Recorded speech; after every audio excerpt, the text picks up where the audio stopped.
DILR कार्यालय में तत्कालीन जिला भू अभिलेख निरीक्षक को गिरफ्तार किया गया। सूरत के DILR कार्यालय में तत्कालीन जिला भू अभिलेख निरीक्षक को गिरफ्तार किया गया। एंटी करप्शन ब्यूरो ने सूरत DILR कार्यालय के भूमि रिकॉर्ड में तत्कालीन जिला निरीक्षक के खिलाफ आय से 128.75 अधिक संपत्ति रखने का मामला दर्ज कर उन्हें गिरफ्तार किया है।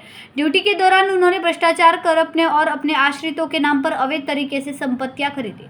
संपत्ति आय के 128.75 से अधिक है। एसीबी को आलम सिंह की 56.96 लाख रुपए की आय के मुकाबले 1.30 करोड़ रुपए का निवेश मिला। जांच के अंत में एसीबी के वित्तीय सलाहकार द्वारा सभी विवरणों का विश्लेषण किया गया।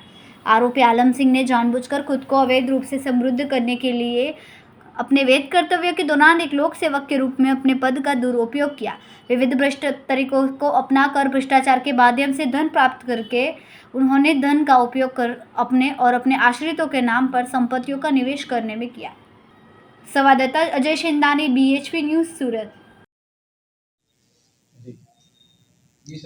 जी, सूरत DILR લેન્ડ રેકર્ડના તત્કાલીન ઇન્સ્પેક્ટર આલમસિંહ જીતસિંહ ચૌહાણ જેઓ DILRમાં ફરજ બજાવતા હતા, જેઓ વિરુદ્ધમાં એક અરજી થયેલી, જે અરજીની તપાસના અંતે ગત રોજ તેઓની અપ્રમાણસરની 128% રકમ છે 73,33,000 જે અપ્રમાણસર જણાઈ આવતા તેઓ વિરુદ્ધમાં ગુનો રજીસ્ટર કરવામાં આવેલો છે અને હાલ ઇન્વેસ્ટિગેશન